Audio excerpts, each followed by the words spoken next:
શાહરુખ ખાન તેમની upcoming film રઈસના પ્રમોશનમાં કોઈ કચાશ રાખવા માંગતા નથી. નવા વર્ષના પ્રથમ વીકેન્ડના પહેલા જ દિવસે શાહરુખે તેમની ફિલ્મનું પોસ્ટર રિલીઝ કરી તેમના ફેન્સને ખુશ કરી દીધા છે. આ પોસ્ટરમાં શાહરુખ અને માહિરા ખાનની વચ્ચે દમદાર કેમિસ્ટ્રીની એક ઝલક જોવા મળી રહી છે, જેની સાથે ટેગલાઇન છે કે તું ક્ષમા હૈ તો યાદ રખના મેં ભી હું પરવાના.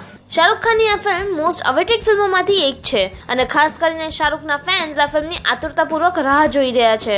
લાંબા સમય પછી શાહરુખ આ ફિલ્મમાં નેગેટિવ રોલમાં નજર આવશે. તેઓ જ્યારે પણ ખલનાયકની ભૂમિકામાં હોય છે તો તેઓ વધારે શાનદાર નજર આવે છે. પ્રાપ્ત માહિતી મુજબ રઈસ ફર્સ્ટ ટીવી ફિલ્મ બની ગઈ છે, જેનું ટ્રેલર માત્ર 24 કલાકમાં 20 મિલિયન કરતાં વધારે વખત જોવામાં આવ્યું છે.